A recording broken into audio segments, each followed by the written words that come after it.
சுத்தி இருக்கிற விஷயங்கள்ல தன்னை அனாவசியமா ஈடுபடுத்திக்குவான். நமக்கே வம்புன்னு ஒதுங்கி இருக்க மாட்டான். உதாரணமா சொல்றேனே, அவன் காலேஜ்ல ஒரு ஃபங்க்ஷன் நடந்தது. ஃபங்க்ஷன் முடிஞ்ச பிறகு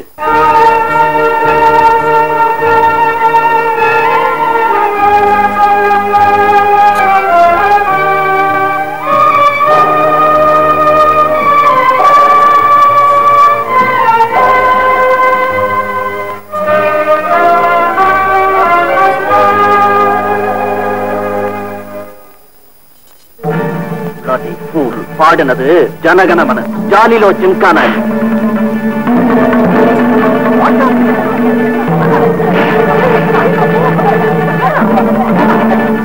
தவறுகளே நடக்காத ஒரு சமூகம் அவனுடைய கனவா இருக்கலாம். ஆனா தடி எடுத்தவன் எல்லாம் தண்டல்காரனாக முடியாது. பிரச்சனைகளை தீர்க்க வன்முறைதான் ஒரே வழி நம்பி அதுல ஈடுபட ஆரம்பிச்சான். அரிசி விலை ஏறி போச்சுன்னா அதுக்கான நடவடிக்கைகளை எடுக்க வேண்டியது அரசாங்கம். இவன் என்ன செஞ்சா தெரியுமா?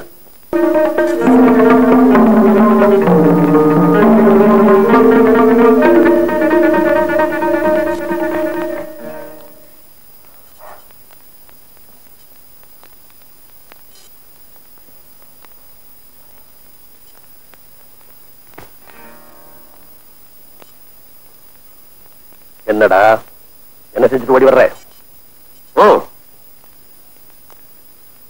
அரிசி விலையெல்லாம் கட்டுக்கடங்காம ஏறிக்கிட்டே இருக்கு. அதுக்காக வெளியூர்ல இருந்து வர லாரியை தடுத்து நிறுத்தி அதுல வந்து அரிசி எல்லாத்தையும் நாங்களே ஏழைங்களுக்கு விநியோகம் பண்ணிட்டோம்.